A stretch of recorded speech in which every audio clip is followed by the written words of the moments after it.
Ayon sa Canada Border Services Agency mula Mayo 2019 hanggang Abril 2024, 153 ang naharap sa immigration consulting related offenses. Ang tumataas na kaso ng immigration fraud, isa sa mga dahilan ng paghihigpit ng Ottawa ng immigration policies ng bansa. Pero ayon sa ilang eksperto, may mas dapat pang pagtuunan ng pansin ang gobyerno. Unfortunately, what we've seen from the government so far is instead of focusing on enforcement, ay nakikita natin na kinakat lang nila yung mga programs. So in other words, hindi ina-address yung core issue ng problem. Mas pinababang immigration target sa permanent residents, cap sa mga tatanggaping international student, at iba pang paghihigpit sa mga temporary resident application. Yan ang mga ipinatupad ng federal government na layong muling makontrol ang daloy ng immigrants sa bansa at maiwasan ang mga kaso ng fraud. Hanggat hindi tayo nakakita ng mga sinesampulan ng application of the law for criminal offenses, for example, o hanggat hindi mag-shape up yung College of Consultants in enforcing among its body, because let's be fair and let's be frank, unfortunately, pangatlong iteration na ito ng regulator. At hanggang ngayon, meron pa rin mga reklamo sa regulator nila, ay hindi po tayo makakita ng pagbabago. Ayon sa immigration lawyer, batay sa Immigration Refugee Protection Act, posibleng humarap sa pagbabayad ng multa at pagkakabilanggo ang mga makakasuhan ng immigration fraud na isang criminal offense sa Canada, lalo't kung mapapatunayang hindi ito lisensyadong magbigay serbisyo.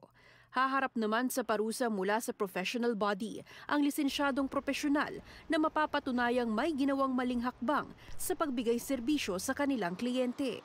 Pati ang pagpayo, halimbawa nakakuha kayo ng consultation, nagbayad kayo dito, tapos itong tao na ito na nakausap ninyo sa consultation ay hindi pala lisensyadong consultant or hindi rin abogado or notaryo sa probinsya ng Quebec or paralegal sa probinsya ng Ontario, ay may problema tayo. Ito ay labag sa batas. 4 na taon na sa industriya ang registered Canadian immigration consultant na si Debbie Piandong. Makikita rin ang pangalan at iba pa niyang detalye sa opisyal na website ng College of Immigration and Citizenship Consultants o CICC. Isa ito sa maraming paraan para malaman kung lehitimo ang konsultant at otorisadong mag-practice sa Canada. Pero gayon pa man, tila nagkakaroon daw anya ng negatibong imahe ang trabaho dahil sa mga insidente ng pamimeke ng dokumento at mga peking konsultant. Marami pa rin mga immigration consultant na talagang advocating for their clients. It's just sad na I feel that there is a double standard in our profession. Instead of criticizing the whole profession, it should be the individual that should be criticized.